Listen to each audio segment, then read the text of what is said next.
OK, alors bon matin. Alors j'aimerais ça faire d'abord, avant tout, une courte mise au point sur la situation en Israël. Alors, si vous êtes assez rapide, tournez avec moi dans Matthieu 24 et dans 2 Thessaloniciens 2.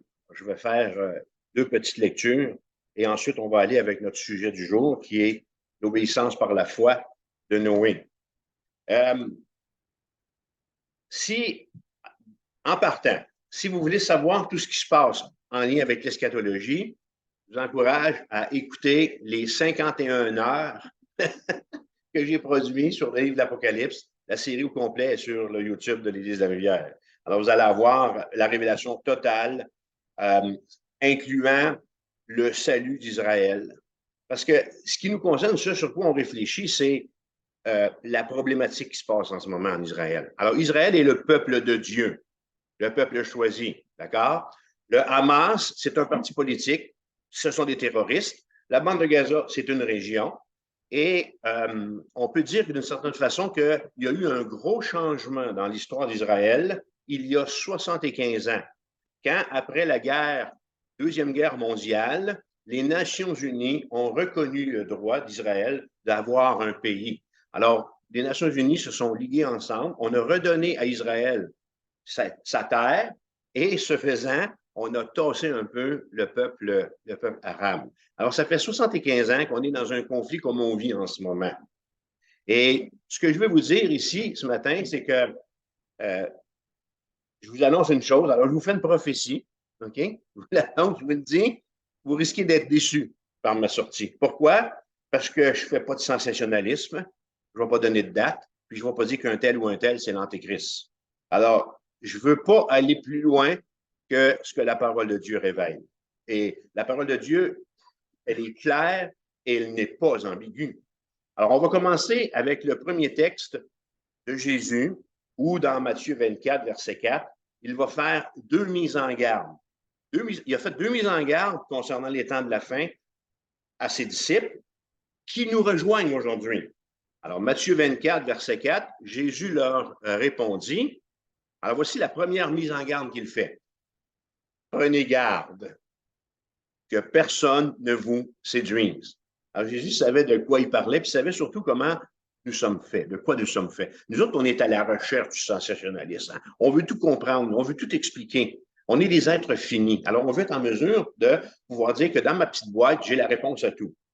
Verset 5, car plusieurs viendront sous mon nom, ou plusieurs parleront en mon nom, en disant, c'est moi qui suis le Christ. Et voici une garantie par rapport à la mise en garde que Jésus vient de nous faire. Ils séduiront beaucoup de gens. C'est une garantie. Et voici notre réalité. Vous entendrez parler. On est prêt, on est en ligne, Julie, on va commencer. Alors, vous entendrez parler de guerre et de bruit de guerre. Alors, voici la deuxième mise en garde. Gardez-vous d'être troublés, car il faut que ces choses arrivent. Alors, les bruits de guerre, ça doit arriver. Mais, regardez ce que Jésus dit, et il a dit ça il y a 2000 ans, mais ce ne sera pas encore la fin. Quand sur LCN, on va parler de la guerre en Israël contre le Hamas, OK? Ce ne sera pas encore la fin. Et voici le LCN de Jésus. Une nation s'élèvera contre une nation et un royaume contre un royaume. Il y aura en divers lieux des famines et des tremblements de terre. Et voici une information importante de Jésus, une très importante révélation ou une très importante information. Tout cela ne sera que le commencement des douleurs. Alors, est-ce qu'on est en danger de vivre une troisième guerre mondiale? La réponse est oui. Oui, il va y avoir des guerres mondiales. OK? On est en danger de vivre une guerre mondiale. Il va en avoir. Il va en avoir d'autres. OK? Ensuite de ça, verset 11. Une information. Ici, on a des informations multiples de Jésus. Plusieurs faux prophètes s'élèveront et ils séduiront beaucoup de gens. Alors, Jésus revient là-dessus. Ça doit être quelque chose qui est important. Parce que l'iniquité se sera accrue, la charité du plus grand nombre se refroidira, la charité du peuple de Dieu. Mais celui qui persévérera, alors là, le Seigneur nous donne une réalité concernant notre salut futur, le salut du péché, le salut du mal. Et tous ceux qui vont persévérer vont être sauvés. Et cette bonne nouvelle du royaume sera prêchée dans le monde entier, la bonne nouvelle de l'Évangile, la bonne nouvelle du salut en Jésus-Christ. Et Jésus donne une bonne précision à la fin. Il dit, alors, il y aura la fin. La fin va venir quand la bonne nouvelle va avoir été répandue de par le monde. Alors, où est-ce qu'on en est dans le parcours que Jésus vient de nous exposer? Est-ce qu'on est arrivé à la fin? Non, on n'est pas encore arrivé à la fin.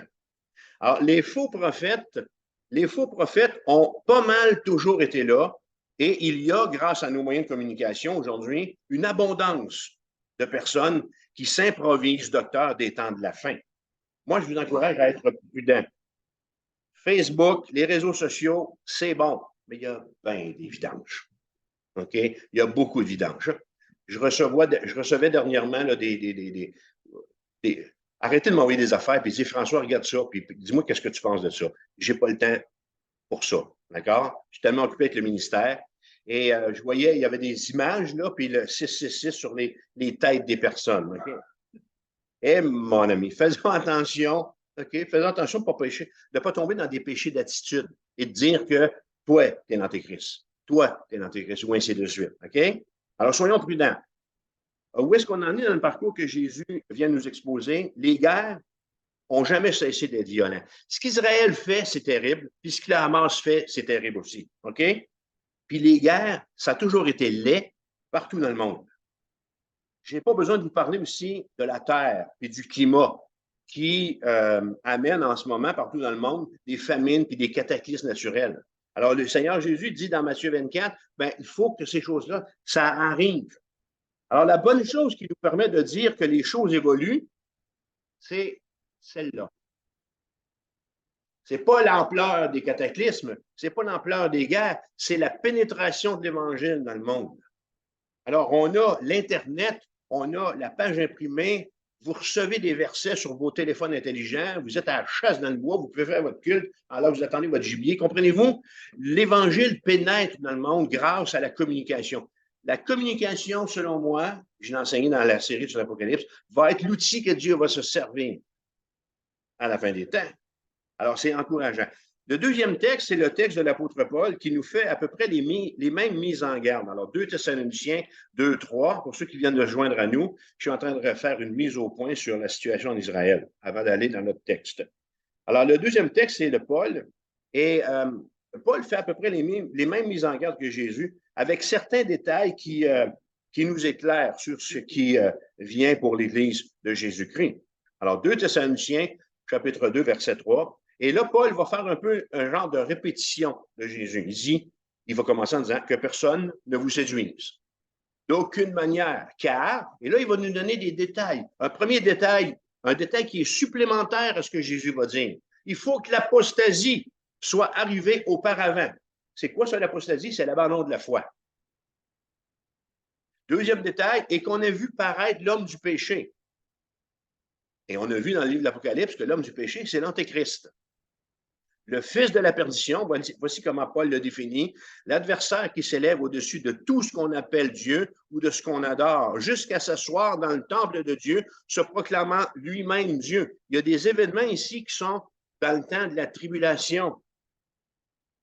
Troisième détail, verset 6. Et maintenant que vous savez ce qu'il retient, afin qu'il ne paraisse pas qu'en son temps, car le mystère de l'iniquité agit déjà, il faut seulement que celui qui le retient encore ait disparu.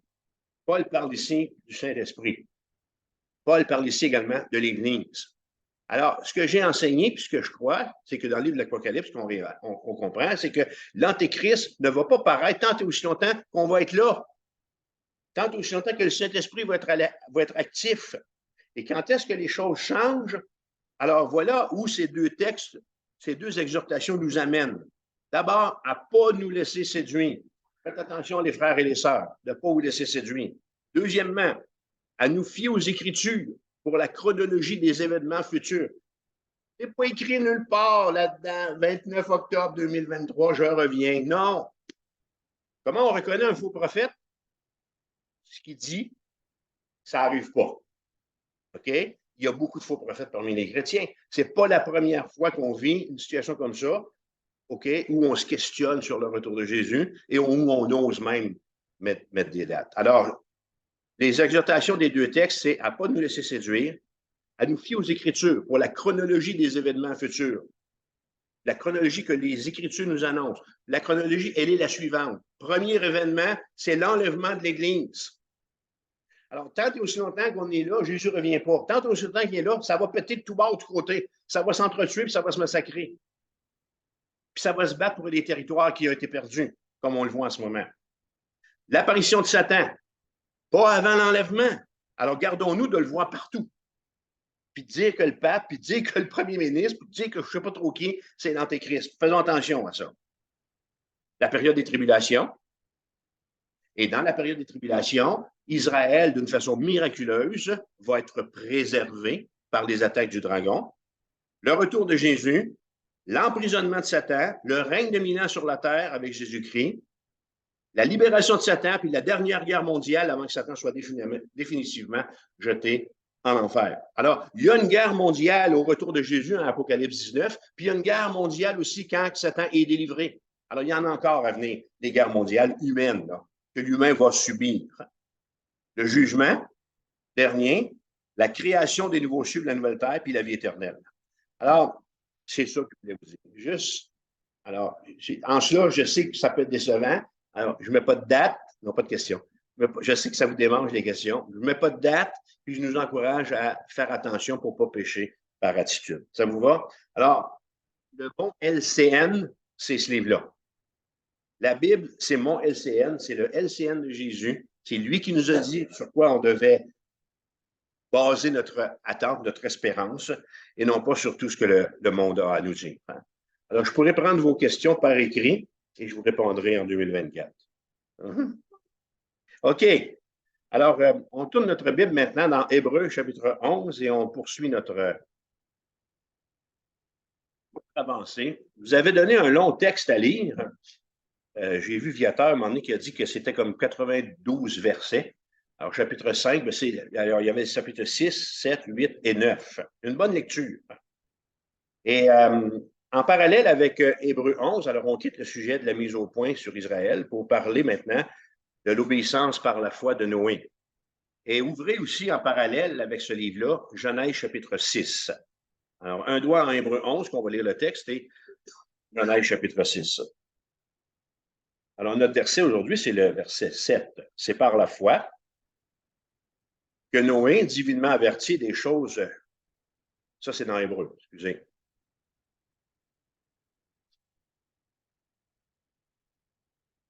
Hébreux 11, verset 7. C'est par la foi que Noé, divinement averti des choses qu'on ne voyait pas encore, et saisi d'une crainte respectueuse, construisit une arche pour sauver sa famille. C'est par elle qu'il condamna le monde et devint héritier de la justice qui s'obtient par la foi. Alors, en introduction, ce que je peux dire, c'est que notre étude du chapitre 11 du livre aux Hébreux nous place devant un dilemme. On est placé, avec l'étude de ce livre-là, surtout le chapitre 11, devant un dilemme qui est aussi vieux que les héros du chapitre 11. Et le dilemme, c'est le suivant, c'est quoi le rôle des œuvres dans la vie du croyant? Quel est le rôle des œuvres dans la vie du croyant? Alors, peut-être que vous pourriez vous dire, un matin, pourquoi est-ce que, François, tu poses une question aussi importante? Et surtout, pourquoi est-ce qu'on en parle encore? Pourquoi est-ce qu'on est encore en train de réfléchir sur le rôle des œuvres dans la vie du chrétien? Bien, la réponse est simple et c'est la même réponse pour le croyant que pour le non-croyant. Satan tente continuellement de troubler et de tromper les gens, y compris les enfants de Dieu, sur la place de la foi et sur la place des œuvres. Voici la première stratégie de Satan en lien à la compréhension qu'on doit avoir des œuvres. S'il le peut, Satan cherche à convaincre les gens, alors les non-croyants, il cherche à les convaincre qu'ils peuvent être sauvés en faisant certaines bonnes œuvres. Les faucons, les païens, OK? faut qu'on se fasse baptiser, il faut qu'on soit comme ci, il faut qu'on soit comme ça. Alors, la réponse, elle est simple et elle est la même pour le croyant que pour le non-croyant. OK? Si cette stratégie-là, elle fonctionne, quel va être le résultat? Bien, les gens qui vivent par les œuvres seulement sont alors totalement perdus aux yeux de Dieu. Pourquoi? Parce que Paul l'a dit dans Galates, ce n'est point par les œuvres, OK, que vous êtes sauvés, mais par la foi. La deuxième stratégie de Satan, ça va être, alors il y a la première stratégie, faire croire aux gens, aux non-croyants, qui peuvent être sauvés en étant des bonnes personnes, en pratiquant leur religion, et ainsi de suite. La deuxième stratégie, c'est une stratégie à deux volets. Lorsqu'une personne donne sa vie à Jésus-Christ, puis qu'elle est sauvée, Satan va essayer de la convaincre de deux choses opposées. La convaincre qu'elle doit accomplir de bonnes œuvres pour conserver son salut. On va appeler ça le légalisme. Ou, je l'ai appelé les faucons vertueux des croyants en Dieu. As-tu du bon sens? C'est moi qui ai inventé ça. En réalité, les faucons, là, vous me suivez, il faut que nous faisions ceci ou cela. C'est ça, les faucons. Alors, en réalité, les faucons sont un outil du diable qui a pour objectif que l'exécutant ait bonne conscience. Un point, c'est tout. C'est le but des faucons. Le sentiment de ne pas être aussi pire. Après ça, après tout, je ne suis pas aussi pire qu'un tel ou qu'une telle.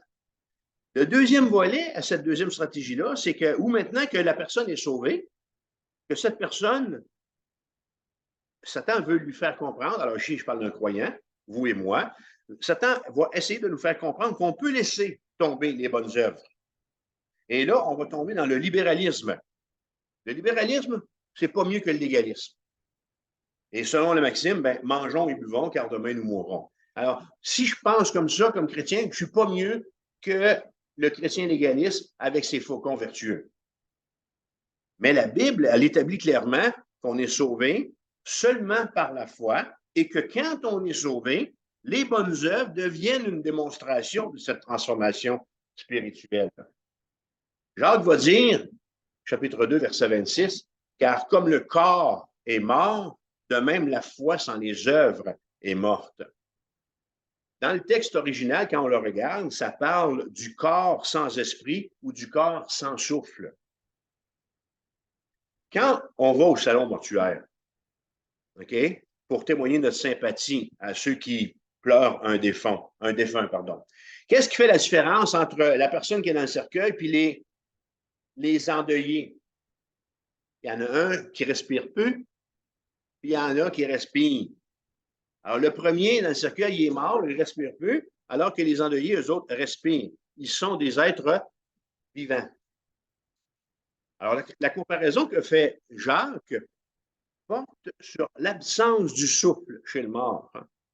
Elle porte sur l'absence d'œuvre chez le croyant. Et Jacques est en train de nous faire comprendre que le mort qui respire peu, puis le croyant qui ne produit pas d'œuvre, c'est un signe que les deux sont morts. Ils sont morts. Alors, il faut bien comprendre que Jacques n'est pas en train d'enseigner ce matin que les œuvres sont l'âme, sont le pouls de la foi. C'est pas ça qu'il dit. Jacques est en train d'établir que les œuvres prouvent que la foi est vivante, comme le souffle montre que le corps n'est pas un cadavre. Alors, ce qui est écrit ici est conforme à tous les enseignements de l'Écriture. Un chrétien est vivant devant Dieu autant que sa foi est vivante. Et elle n'est vivante que par la charité et que par les œuvres. Alors, la foi véritable, elle se vérifie toujours par des actions. Plus tôt dans le même chapitre, Jacques va condamner l'homme qui dit avoir la foi, mais qui ne fait rien pour aider un autre chrétien dans le besoin. En Jacques chapitre 2, verset 14, il va dire, « Mes frères, que sert-il?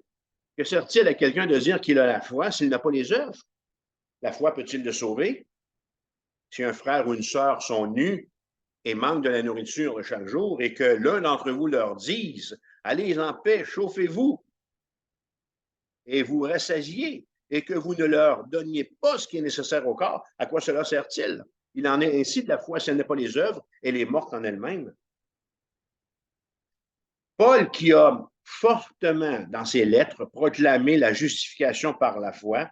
Et Paul, je me plais à l'appeler l'apôtre de la justification. Alors, il a également proclamé une vie de bonnes œuvres pour ceux qui sont justifiés. Je vous lis deux textes. Alors, 1 Timothée chapitre 6, verset 17, oui. Recommande, dit-il, recommande aux riches du présent siècle de ne pas être orgueilleux et de ne pas mettre leur espérance dans les richesses incertaines, mais de les mettre en Dieu qui nous donne avec abondance toutes choses pour que nous en jouissions. Recommande-leur de faire du bien, d'être riches en bonnes œuvres, d'avoir de la libéralité, de la générosité et de s'amasser ainsi pour l'avenir un trésor placé sur un fondement solide afin de saisir la vie éternelle. Et Éphésiens, j'ai dit Galates tantôt, mais Éphésiens 2, 8, car c'est par la grâce que vous êtes sauvés, par le moyen de la foi. Et cela ne vient pas de vous, c'est le don de Dieu. Ce n'est point par les œuvres, c'est pas par les faucons. Ce n'est point par les œuvres, afin que personne ne se glorifie, car nous sommes son ouvrage. Et là, il va dire, ayant été créé en Jésus-Christ, pour de bonnes œuvres que Dieu a préparées d'avance, afin que nous les pratiquions. Alors, on est dans une vie de disciple, on est impliqué dans un parcours de vie chrétienne qui implique qu'on produise un fruit qui montre qu'on est vivant et qu'on respire. Et ce fruit sera les bonnes œuvres. Alors, pour que la foi soit authentique, il faut qu'elle se manifeste par de bonnes œuvres. Et quand on croit réellement en Dieu, ça se voit dans la façon dont on vit. Je dis souvent que ça doit être assez évident que même le chien va s'en rendre compte que vous avez changé. Ça se voit dans la charité qu'on prodigue. Alors, la foi authentique de tous les saints d'Hébreux chapitre 11 qu'on est en train d'étudier, elle s'est manifestée dans des choses qu'ils ont accomplies. La foi ne peut se voir que par les choses qu'elle fait, et si elle est véritable, elle va faire beaucoup de choses. Alors, on a vu à date deux héros. Abel nous a illustré l'adoration de la foi. Alors, Abel offrait des sacrifices à Dieu qui lui étaient agréables. Enoch, notre dernier enseignement, a illustré la marche de la foi. Enoch nous a aidé à connaître, à comprendre que quelqu'un qui plaît au Seigneur, c'est quelqu'un qui marche. Et notre héros du jour, Noé, peut être, plus que toutes les autres personnes de l'histoire, peut-être, et la personne qui va nous illustrer l'œuvre de la foi le mieux, c'est-à-dire l'obéissance. Et je vous ai invité à prendre Genèse 6, et Moïse va rendre le témoignage suivant de Noé. Alors, j'ai fait toute cette entrée en matière de l'importance des œuvres pour qu'on comprenne bien ce qu'ont vécu ces héros de la foi du chapitre 11 et ce que Dieu va demander à Moïse aujourd'hui. À Moïse. Oh, je viens d'inventer un autre gars. À Noé. OK? Une demande qui va durer pas mal, assez longtemps. Assez longtemps. Alors, Moïse va rendre de Noé le témoignage suivant, verset 9. Noé était un homme juste et intègre dans son temps. Et là, il va répéter ce qu'on a vu avec Abel, ce qu'on a vu avec Enoch. Noé marchait avec Dieu. Alors, Noé, on réalise lorsqu'on... C'est pour ça que je vous ai demandé de lire son histoire dans Genèse de 5 à 9. Noé, lorsqu'on lit son histoire, on réalise que c'était un homme de foi et que sa vie manifestait continuellement sa foi par son obéissance, par les œuvres qu'il accomplissait. Il avait une foi, il avait une obéissance totale en Dieu. Il adorait Dieu fidèlement, comme Abel l'avait fait, puis il marchait avec Dieu fidèlement, comme Enoch l'avait fait. Alors, dans notre texte d'Hébreux 11, verset 7, il y a trois choses qui témoignent de l'authenticité de la foi de Noé. Alors, je pourrais dire, il y a trois choses qui vont nous prouver ce matin qu'il respire, qu'il est en œuvre, qu'il est en vie et qu'il est en mesure d'accomplir les œuvres auxquelles le Seigneur l'amène. Et les choses qu'on va découvrir dans son témoignage nous montrent aussi qu'il était animé de la foi véritable. Alors, voici mon plan. On va regarder la réponse de Noé, la réponse qu'il fit à la parole de Dieu. C'est le genre de réponse qui caractérise la foi véritable. On va voir la condamnation qu'il a faite. Ce croyant-là était tellement consacré à Dieu que sa vie, la façon qu'il vivait, était un reproche. pour ses semblables. Alors, il avait une vie tellement, il marchait tellement avec le Seigneur, qu'il, excusez-la, là, il puait le Seigneur, il puait le Saint-Esprit, il dégageait une vie de sainteté. Alors, ça dérangeait. Tu pues le Seigneur. OK? Prenez-le comme ça, parce que c'est négatif. Ça a été négatif pour la nation. Ça a été négatif pour les contemporains de Noé. On va voir la condamnation. C'est pour ça que je le souligne comme ça. Et finalement, on va voir, en troisième lieu, la récompense de Noé, la justice, la récompense des récompenses. Il a été déclaré juste. Alors, la réponse de Noé à la parole de Dieu, verset 7, c'est par la foi que Noé divinement averti. Alors, comment est-ce que Noé a été informé par la parole de Dieu? Pas le livre écrit, comme ça. Okay? Une révélation directe des choses qu'on ne voyait pas, verset 7, encore, et saisi d'une crainte respectueuse, il a construit une arche pour sauver sa famille. Alors, on va voir en parallèle aussi, c'est pour ça que je vais demander de tourner, Genèse 6, regardez le verset 13, qu'est-ce que Moïse va en dire? Alors, Dieu dit à Moïse, Dieu dit à Noé, c'est Moïse qui parle, mais Dieu dit à Noé, quand tu dis Dieu m'a dit, là, c'est quelque chose. Hein? Des fois, on est fragile à cette expression-là. Hein? Le Seigneur m'a dit. Mais dans le cas de Noé, là, c'est écrit. Dieu lui a dit. Dieu lui a dit comment? Avec des mots, avec des paroles, par la parole de Dieu. La fin de toute chair est arrêtée par devers moi, car ils ont rempli la terre de violence. Voici, je vais les détruire avec la terre. Fais-toi une arche de bois. Alors, lorsque Dieu a dit à Noé qu'il s'apprêtait à détruire le monde à cause de sa méchanceté par un déluge et qu'il lui a demandé de construire une arche, qu'est-ce que Noé a fait? Ben, il l'a fait. Merci. Il s'est mis à l'ouvrage. C'est phénoménal comme réponse. Il s'est mis à l'ouvrage de suite. Alors, Noé a tout laissé tomber pour en commencer la construction. Il faut savoir que Noé vivait probablement en Mésopotamie. Alors, la Mésopotamie, si vous êtes jamais allé là, c'est l'Irak actuel ou une partie de la Syrie actuelle. Et il vivait entre deux grands fleuves, le Tigre et l'Euphrate.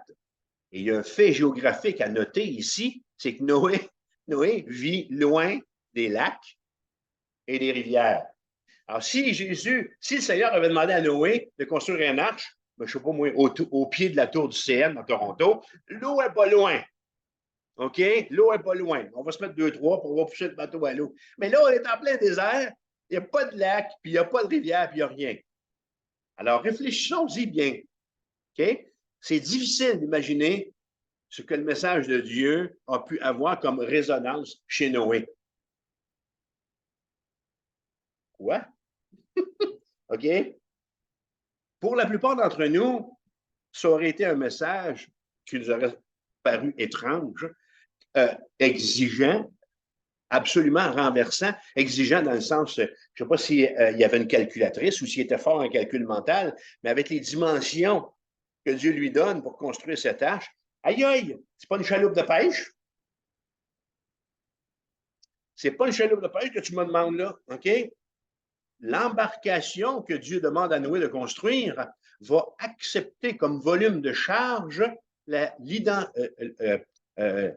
voyons comment je dirais ça donc, le chargement d'un train de 8 km. C'est long, 1 kilomètre à pied? 2, 3, 4, 5, 6, 7, 8. C'est l'équivalent en capacité de charge. Alors, ce n'est pas une chaloupe, c'est exigeant. On aurait dit, c'est absolument renversant, Seigneur. Au point où on aurait essayé d'y échapper. Hein? On aurait fait de notre mieux pour dissuader Dieu de choisir quelqu'un d'autre. Prends Gilles, il est bien plus habile en menuiserie puis en charpente que moi.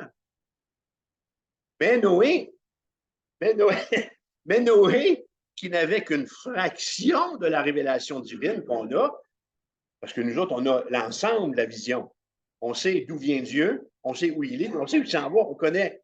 Puis on connaît aussi toute la typologie de l'arche de Noé. Je n'irai pas dans ça. Je n'irai pas dans les détails du bateau. Je reste sur l'obéissance de Noé.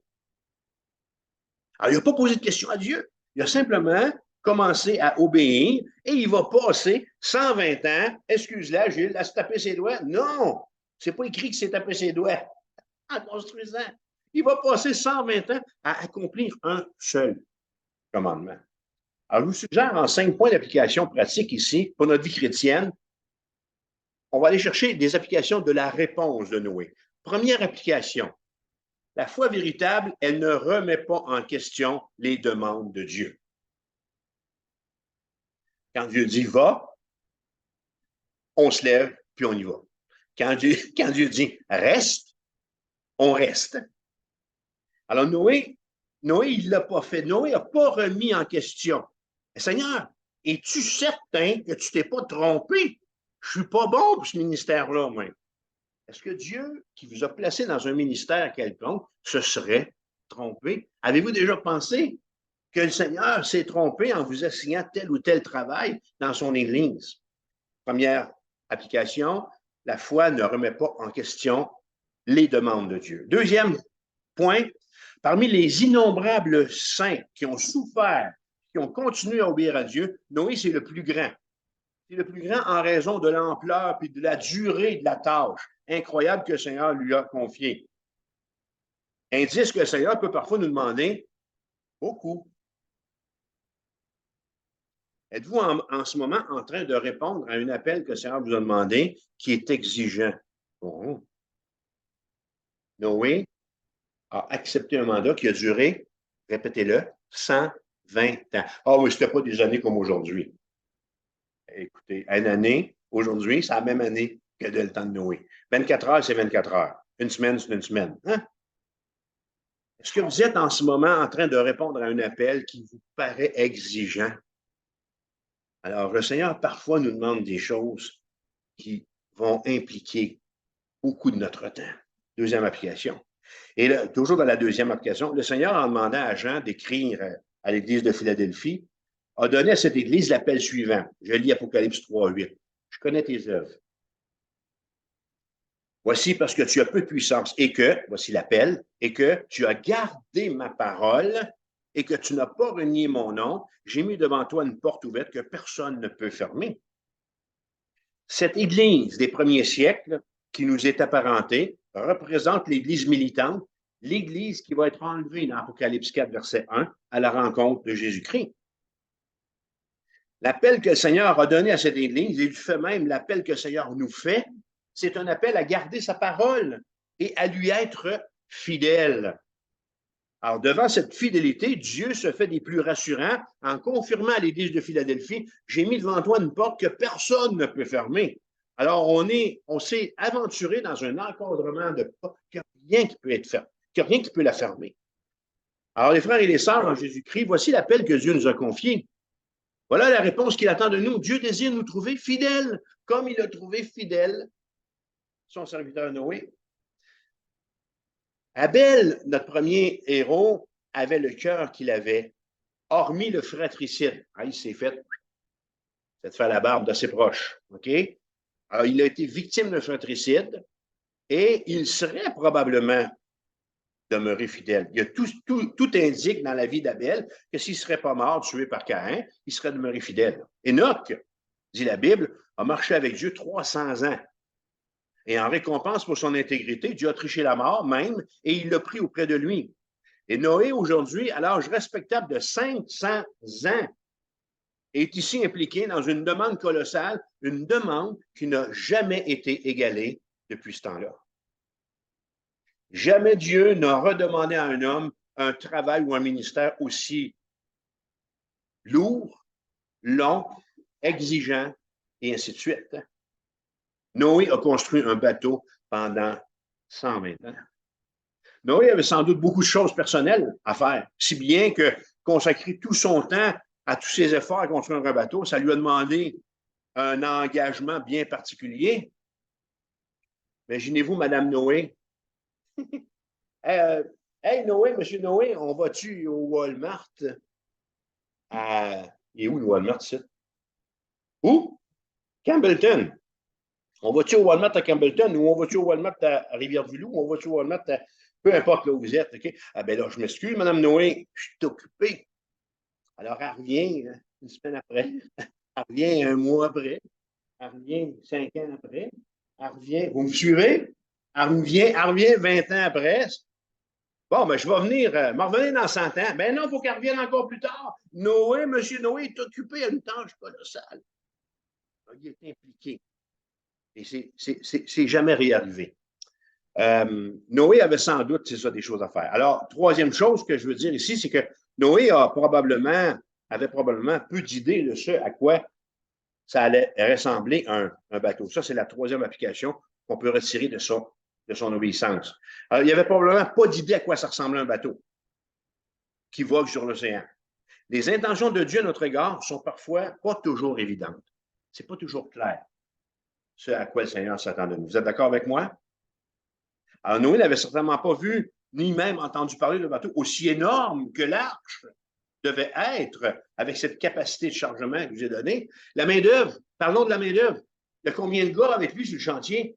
Ses fils ne sont même pas encore nés. Ils vont arriver 20 ans après. Alors, il a commencé le premier bout du chemin avec les outils qu'il avait, avec les moyens du bord qu'il avait, peut-être avec Mme Noé, ou ainsi de suite.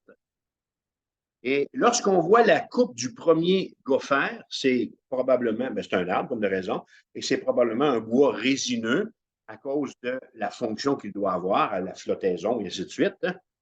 Alors, la coupe du gopher qui allait servir de bois pour la construction de l'arche est un des plus grands actes pratiques de foi. Rappelons-nous où est-ce qu'il est. Okay? Il est dans le désert, il n'y a pas d'eau, il n'y a rien de ça, puis il commence à couper du bois pour faire un bateau. C'est par la foi. La foi est une ferme assurance des choses qu'on espère, de celles qu'on ne voit pas. Okay? Il ne verra pas une goutte d'eau avant 120 ans. Le doute peut s'installer. Hein? Les moqueries, hein? Il me semble de voir, mon je sais pas, moi, son club de taekwondo, OK? Il dit, hey, écoute, Noé, là, ça fait assez longtemps que tu travailles là-dessus, ou ainsi de suite, tu sais, le club de lecture de Mme Noé.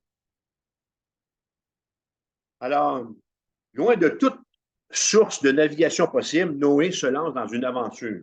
Il ne sait pas encore, il n'a aucune idée de ce qui est devant lui, mais on lit dans la Bible que cette aventure va durer 120 ans. Noé coupe le premier arbre. Coupe le premier arbre. Quand j'ai donné ma vie au Seigneur Jésus, en 1976, savez-vous quoi? J'avais aucune idée de ce qui allait se passer avec moi le lendemain matin. Aviez-vous une idée de ce qui allait se passer avec vous autres le lendemain matin? Hein? Aviez-vous pleinement compris le geste que vous veniez de vivre? Okay? Saviez-vous ce que le Seigneur allait vous demander pour votre vie en demeurant collé sur lui?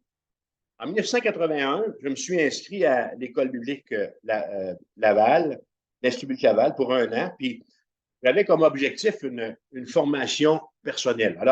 Alors, jeune marié avec la belle Francine, j'ai dit, Francine, je vais aller chercher un encadrement pour moi. J'ai été impliqué dans mon église locale. En fait, plus j'y pense, plus je ne savais pas dans quelle aventure je m'engageais. Mais Dieu, lui, il savait. Je savais dans quoi je m'engageais. Depuis 1981, savez-vous quoi? J'étais encore dans le bateau. J'étais encore en train de construire l'arche qu'il m'a demandé de construire. Je suis encore à l'école de Dieu. On faisait des plans de retraite cette semaine avec une planificatrice quelconque pour les assurances-vie. Puis elle me demandait, je suis Vermette, j'ai 65 ans, vous allez prendre votre break quand? C'est quand l'âge de la retraite? OK? Moi, j'ai avancé devant Dieu. J'ai commencé à 80. Là, j'ai mangé des coups de pied en dessous de la table pour Francine. J'ai baissé à 75. On va y aller avec la santé que ça va nous donner. T'sais? Alors, je suis encore à l'école de Dieu. Alors, Noé, il ne savait pas, c'est un jeu de mots, là, dans quoi il s'embarquait. Pourquoi est-ce que le texte de Hébreux 11 dit que Noé a été divinement averti des choses qu'on ne voyait pas encore? Il n'a jamais vu de pluie parce qu'elle n'existait probablement pas avant le déluge. On parle d'une rosée, ainsi de suite, qui arrosait la terre. Il n'avait jamais vu de déluge puisqu'il ne pouvait pas y en avoir s'il n'y a pas de pluie. Alors, je réponds à ma question avec les deux dernières applications pratiques qu'on peut retenir, qu'on peut retirer de la réponse que fait Noé. N'ayant pas de vision claire de ce que Dieu venait de lui demander, comment Noé a-t-il pu répondre « Présent, Seigneur, présent ». Quatrième application, Noé a répondu au message de Dieu par la foi. La foi, je viens de le citer, qui est une ferme assurance des choses qu'on espère, une démonstration de celle qu'on ne voit pas, verset 1.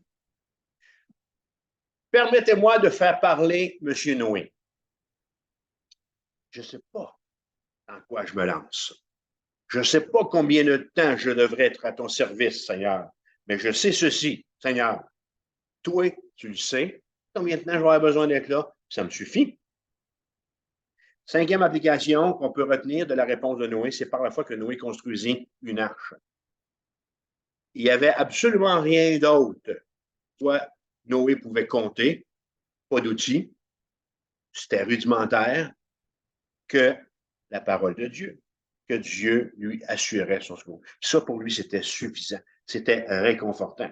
Il a reçu le message de Dieu avec beaucoup de respect et beaucoup d'émerveillement. En Matthieu 24 et en Matthieu 25, Jésus va se servir de paraboles. Vous n'avez pas besoin de tourner. Il va se servir de paraboles pour enseigner à ses disciples ce qui concerne la fin des temps. Et un des récits parle d'un maître de maison qui, partant pour un voyage, remet la gestion de ses biens à 3 de ses serviteurs. Les 2 premiers serviteurs, ayant bien géré ce que leur maître leur avait laissé, vont entendre dire, c'est bien, bon et fidèle serviteur, car tu as été fidèle en peu de choses, je vais te confier beaucoup plus. Alors, 2 serviteurs fidèles qui ont été sages, qui ont été obéissants et à qui le maître de la maison confie davantage. Alors, Noé, à l'exemple des 2 serviteurs de la parole de Jésus, était un homme à la fois obéissant. Même avant que Dieu ne l'appelle à construire l'arche, la Bible nous dit qu'il était déjà obéissant. Il avait été fidèle dans les petites choses, si bien que le temps était venu pour que ça lui confie, oups, j'ai sorti de l'écran, une plus grande chose, une plus grande tâche. Alors, l'authenticité de la foi de Noé est attestée par la réponse qu'il fait à l'appel de Dieu, par son obéissance. Alors, gardons ceci bien en tête, les frères et les sœurs, dans nos cœurs. Dans le plan de Dieu, la foi et l'obéissance, ça va ensemble. C'est inséparable. Dieu veut qu'on l'adore comme Abel l'a fait. Dieu veut qu'on marche avec lui comme Enoch l'a fait. Puis Dieu veut qu'on lui obéisse comme Noé l'a fait. Alors, pour chaque croyant, le Seigneur a des arches à faire construire. Il est donc tout aussi important pour nous de construire l'arche que Dieu nous demande de construire que ça l'a été pour celle de Noé, celle qu'il avait à construire. Peut-être que l'arche que ça nous demande de construire n'est pas aussi grande, n'est pas aussi volumineuse, elle ne durera pas aussi longtemps que la construction de l'arche de Noé. Mais c'est la seule sur laquelle on puisse travailler qui va plaire à Dieu. Et cette arche-là, c'est la vie chrétienne que vous êtes en train de vivre et l'émancipation, le fait que vous grandissez dans le Seigneur. Alors, comme pour l'arche de Noé, si on construit la nôtre par la foi, d'après le plan de Dieu et par la puissance de Dieu, elle va accomplir ce que Dieu veut accomplir. Ça vous va? Toujours verset 7, deuxième point, la condamnation de Noé. C'est par la foi que Noé condamna le monde. Dans mon évangélisation, quand je partage la bonne nouvelle du Seigneur Jésus-Christ, j'aime citer 2 versets. J'aime citer 2 versets qui vont faire comprendre à la personne de paix à qui je m'adresse en particulier qu'il y a une préparation à faire. Alors, Amos 4.12 va dire « Prépare-toi à la rencontre de ton Dieu ». Pourquoi est-ce que le prophète va dire de se préparer? Pourquoi est-ce que le prophète nous dit ce matin que le ciel est un endroit préparé pour des gens qui sont préparés? C'est simple, parce que le livre aux Hébreux va nous dire, chapitre 9, 27, qu'il est réservé aux hommes de mourir une seule fois, après quoi vient le jugement. Alors, partager la bonne nouvelle veut dire aussi qu'il faut expliquer qu'il y a une mauvaise nouvelle. Pour Noé, la bonne nouvelle, c'est quoi? C'est la capacité ou la possibilité d'entrer dans l'arche. La mauvaise nouvelle, c'est qu'il va mouiller de rêve tout à l'heure. Comment vous dites cette drue? Il va mouiller de rue? Hein? Il va tomber des clous. Ça va être laid. Ça, c'est la mauvaise nouvelle. Mais la bonne nouvelle, c'est qu'il y a un moyen d'y échapper. Alors, partager la bonne nouvelle de Jésus-Christ veut également dire qu'on explique qu'il y a une mauvaise nouvelle. Qui va appeler le moment venu le jugement de Dieu, à moins qu'il y ait eu repentance de la part de la personne de paix à qui on témoigne de l'amour de Jésus? L'appel d'Amos. Prépare-toi à la rencontre de ton Dieu. Alors, l'obéissance de Noé, elle incluait dans la transmission au reste du monde du message de Dieu, l'annonce du jugement. Alors, à toutes les fois que Noé, on a dit qu'il qu'il plante un clou, il n'y en a même pas de clou. Okay? Ça doit être tous des tenons immortels, ça bien emboîtés l'un dans l'autre. À toutes les fois qu'il installe une pièce de bois, il est en train de dire au monde qu'il y a un jugement qui s'en vient. Il est en train de leur rappeler ça. Plus l'arche, plus la construction avance, plus l'imminence, plus le jugement est proche d'eux autres. Alors, la Bible dit que l'époque où Noé a grandi était une période mauvaise. Pierre va dire que Noé était un prédicateur de justice. Alors, Dieu a appelé Noé à prêcher pendant la construction. C'est la plus longue prédication. Je me demande combien de temps ça a pris à se préparer. OK? Moi, je dis souvent qu'enseigner un message, ça nécessite beaucoup d'heures de préparation. Dans un temps, c'était presque 1 heure par minute. Aujourd'hui, c'est un peu plus facile. Là. Mais 120 ans de prédication, c'est long comme prédication. Hein? C'est quand la conclusion, là? C'est quand la conclusion? Alors, regardez ce que Moïse va dire, Genèse chapitre 6, de la situation contextuelle de Noé. Verset 2. Les fils de Dieu virent que les filles des hommes étaient belles, et ils en prirent pour femmes parmi toutes celles choisies. Alors l'Éternel Dieu dit, mon esprit ne restera pas toujours dans l'homme, car l'homme n'est que chair, et ses jours seront de 120 ans. Et là, voilà à la suite du texte, le résultat du mixage. C'est quoi ça, le mixage? C'est le résultat des enfants qui sont sortis de ces fils de Dieu qui sont unis aux filles des hommes. L'Éternel vit que la méchanceté des hommes était grande sur la terre et que toutes les pensées de leur cœur se portaient chaque jour uniquement vers le mal. L'Éternel se repentit d'avoir fait l'homme sur la terre et il fut affligé en son cœur. Et l'Éternel dit, j'exterminerai de la face de la terre l'homme que j'ai créé, depuis l'homme jusqu'au bétail, aux reptiles et aux oiseaux du ciel. Nous sommes placés ici devant le jugement de Dieu le plus sévère à date. Dieu a tiré la plug, il a fait un reboot, un redémarrage. On recommence à nouveau. La tâche de Noé, elle consistait à avertir les gens de son époque que Dieu allait bientôt, à cause de leur méchanceté et de leur incrédulité, les juger. Hébreux 9, 27. Il est réservé aux hommes de mourir une seule fois, après quoi vient le jugement. Ces gens, tous les contemporains de Noé, sans aucune exception, avaient tous eu la possibilité de connaître Dieu au même stade que Noé l'avait eu. La différence entre Noé et tous ceux qui l'entouraient, c'était donc pas la différence de lumière, mais c'était la différence de réponse. Il est question ici d'un acte volitif. Amos 4.12 a dit, prépare-toi. C'est un acte de volonté. Tu dois le vouloir. Tu dois vouloir te préparer. Alors, permettez-moi de dire ceci et de m'expliquer. Au moment de la prédication de Noé, une grande partie de l'humanité en était venue à être possédée par des démons. Et une des explications pour les fils de Dieu du verset, c'est quoi ça? C'est le verset 2, je pense, ça? Ouais. Une des explications pour les fils de Dieu, au verset 2, qui sont descendus pour cohabiter avec les filles des hommes, avance que c'était des anges déchus, ni plus ni moins, des démons incarnés, des possessions démoniaques. Donc, à cause de cette cohabitation-là, la race déchue, impure, démons ou des êtres physiques possédés par des esprits impurs et des humains, est tombée encore plus bas. Quand on se compare à l'autre qui est à côté de nous autres, on se compare vers le bas. Quand on se compare à Jésus, on se compare vers le haut. Paul va dire, ce que Dieu veut, c'est votre sanctification. Alors, quand on se compare à Jésus, on va vers le haut. Quand on se compare à notre femme ou à notre mari ou à un autre frère ou à une autre sœur dans l'Église, on se compare vers le bas. On a le nez vers le bas, ainsi de suite. Alors, à cause de cette cohabitation, la race impure est tombée plus bas. La méchanceté de la nature humaine s'est accrue au point que Dieu est plus capable à supporter et le jugement devait venir. Alors, pourquoi est-ce que Dieu annonce un recommencement de toutes choses? Est-ce que vous avez jamais pensé, en lisant le texte encore dernièrement cette semaine, que c'était une mesure extrême comme mesure réparatrice? Alors, ce qu'on doit comprendre ici, c'est que la postérité de la femme est en danger. Après qu'Adam et Ève ont désobéi à Dieu, en Genèse chapitre 3, verset 15, Dieu va faire une prophétie.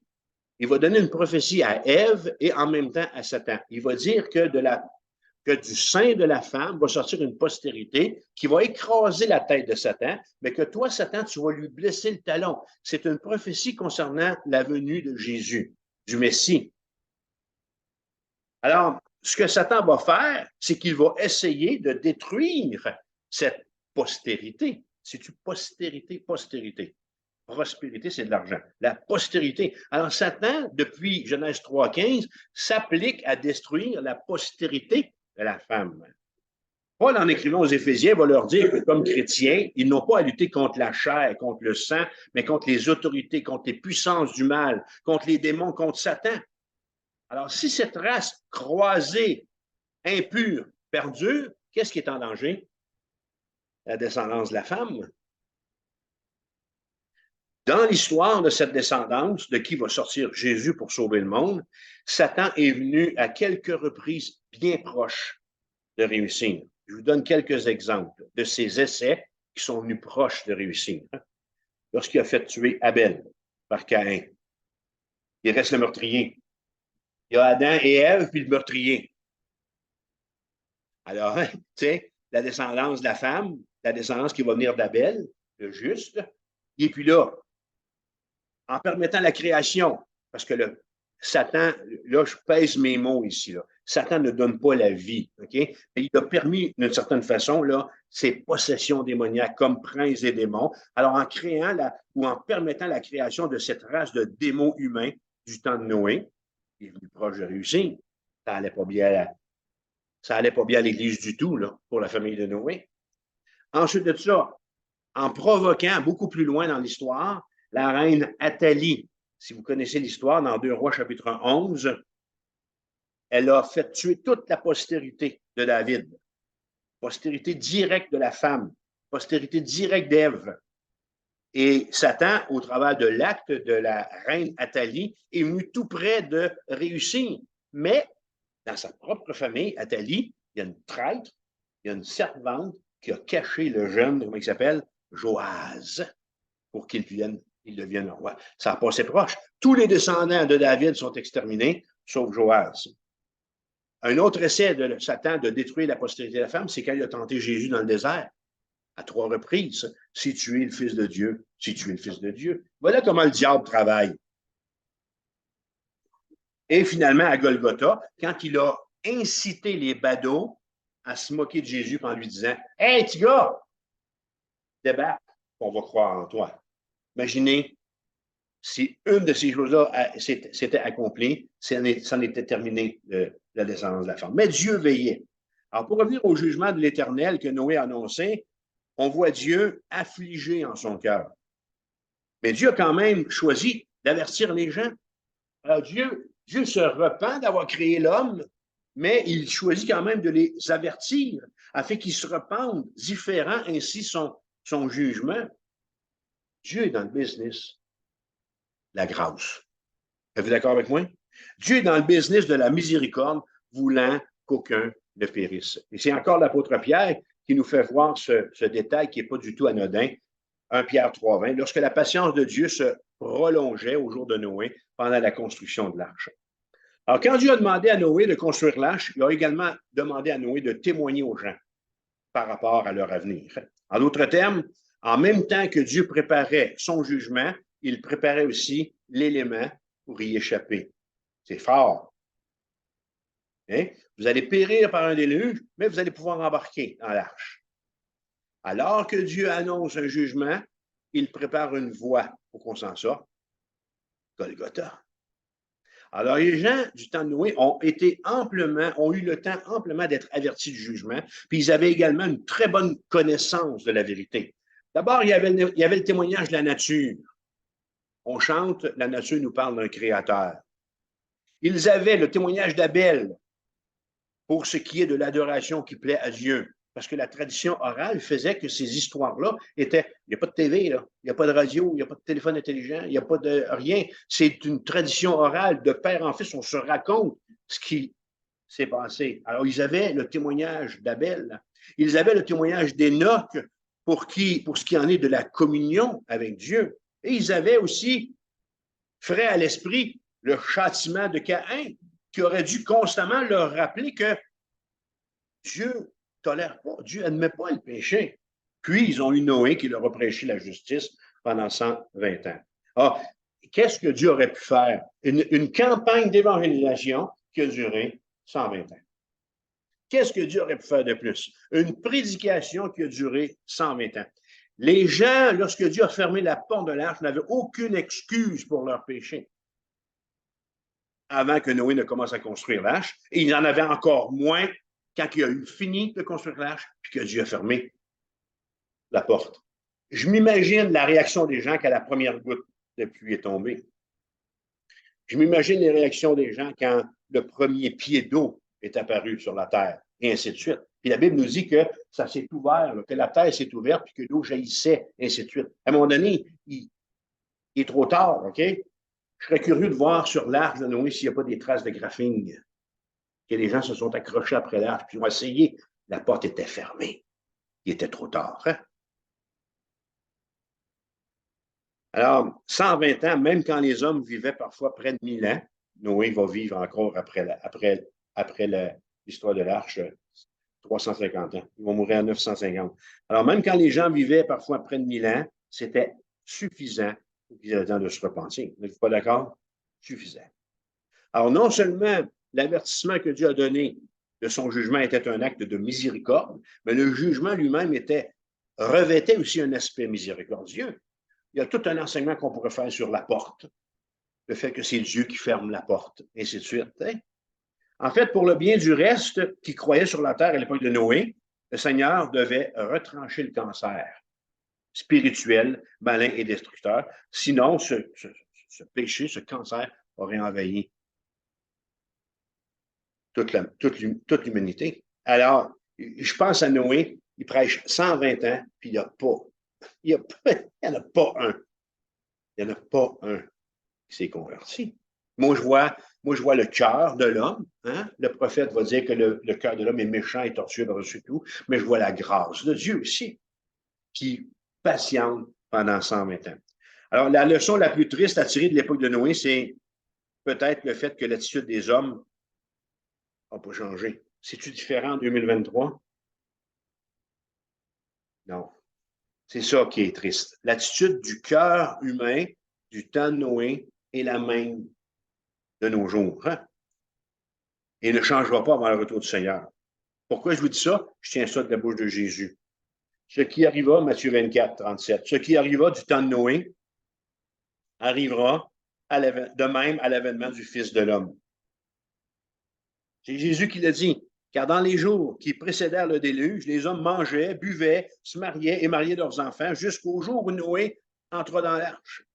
Et ils ne se doutèrent de rien jusqu'à ce que le déluge vint et les emporte tous. Il en sera de même à l'avènement du Fils de l'homme. Alors, voici 4 points d'application qu'on peut ressortir pour notre vie chrétienne devant la condamnation que fait Noé à ses contemporains. Et les parallèles entre l'époque de Noé et la nôtre portent à réfléchir. Première application. À l'époque de Noé, on a rejeté le message de Dieu, comme on le rejette aujourd'hui. Jésus l'a dit en Matthieu 24. Comme ça s'est passé au temps de Noé, ça va se passer encore. Deuxième application, au temps de Noé, la méchanceté, l'immoralité, la violence, l'impiété, le mensonge, le meurtre, le blasphème abondaient. Est-ce que c'est différent? C'est comme aujourd'hui, la même chose. Troisième application qu'on peut retirer pour notre vie chrétienne, ou troisième point de réflexion plutôt, pas une application. Malgré une prédication, malgré une évangélisation de 120 ans, il y a un reste qui a trouvé grâce. 8 personnes. Tout comme aujourd'hui, malgré la prédication et la prédication de la croix, qui est une folie pour ceux qui périssent, il y a un reste qui va trouver grâce. L'Église de Jésus-Christ. Et le quatrième point de réflexion, c'est que le prochain jugement va différer en 2 points. Le prochain jugement que Dieu, total, définitif, que Dieu va opérer, va différer du jugement du déluge. D'abord, il ne s'opérera pas par un déluge. Genèse 9, verset 8. Dieu parla encore à Noé et à ses fils en lui disant, ou en leur disant, verset 11, j'établis mon alliance avec vous. Aucune chair ne sera plus exterminée par les eaux du déluge et il n'y aura plus de déluge pour détruire la terre. Hier, j'étais en visite à Gaspé. J'avais une pastorale avec l'équipe pastorale de l'Église baptiste de Gaspé. Et en m'en revenant sur la 132, quand je m'en reviens vers Percé, il y avait eu des gros nuages, il y avait eu un petit peu de pluie. Il y a un arc-en-ciel en plein milieu de la rue. OK, elle est au loin, là. Puis j'étais en conversation avec Gilles et Isabelle. Je dis, vous devriez voir le spectacle que j'ai devant moi. Alors, en montant une côte, là, entre Gaspé et Percé, l'arc-en-ciel venait de des centaines de pieds plus haut. OK? Puis, elle était sur la rue, parce qu'elle était en arrière de la montagne. Moi, c'est comme si elle était sur la rue. J'aurais dû m'arrêter, prendre une photo pour vous prouver que ce que je vous dis, c'est vrai. Je sais que vous me croyez. OK?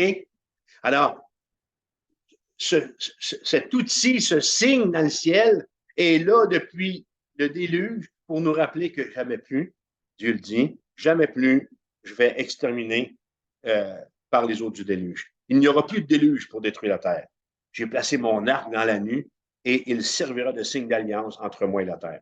Le prochain jugement va s'opérer par le feu.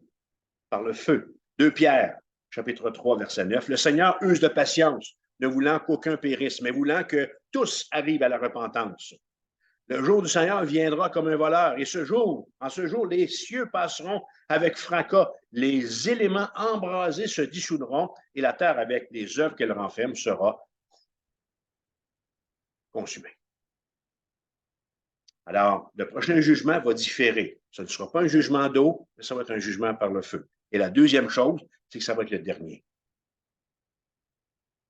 Et encore une fois, on ne sera en sécurité que si on se réfugie dans l'arche de Dieu, c'est-à-dire en Jésus-Christ. Alors, du temps de Noé, Dieu a annoncé un jugement par l'eau qui est venu. Un jugement qui a emporté avec lui toute l'humanité, moins 8 personnes dans l'arche. Dieu l'avait annoncé, ça s'est produit. Dieu annonce dans sa parole que le prochain jugement ultime sera par le feu. Alors, que faire? À moi, ça dit, prépare-toi à la rencontre de ton Dieu.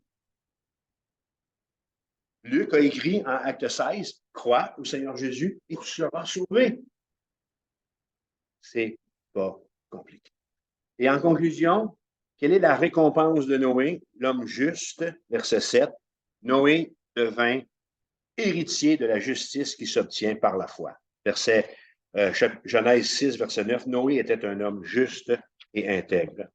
Alors, un double témoignage qui est fait par l'auteur aux Hébreux et par Moïse. Deux auteurs qui sont séparés par des milliers d'années, qui affirment tous les deux la récompense ultime de Noé.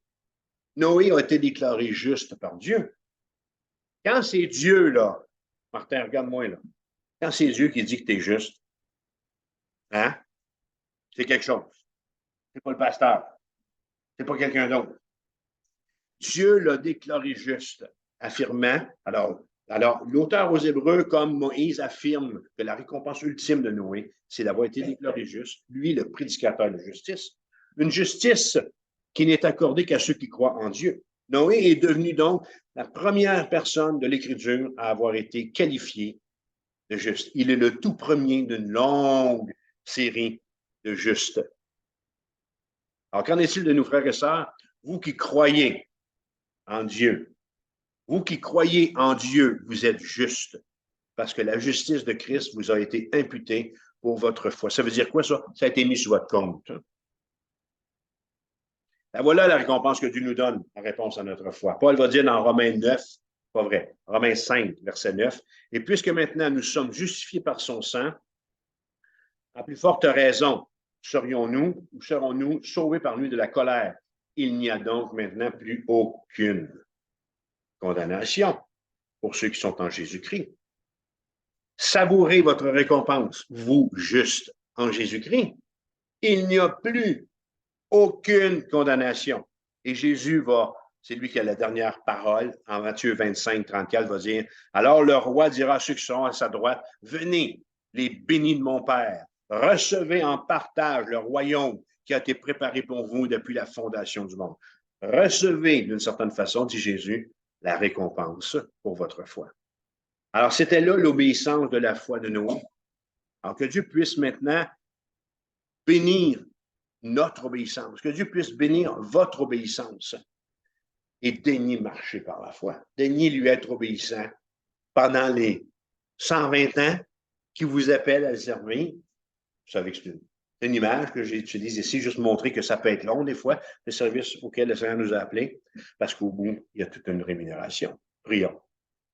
Alors, Seigneur, on veut te remercier pour cet exemple qui nous fait du bien, qui réchauffe notre cœur. Merci pour notre frère Noé, qui t'a servi pendant 120 ans. Ah, il a dû peut-être être découragé des bouts, avoir le goût, Seigneur, de faire autre chose, faire de l'agriculture, ou, je ne sais pas, moi, partir des ruches d'abeilles, je ne sais pas.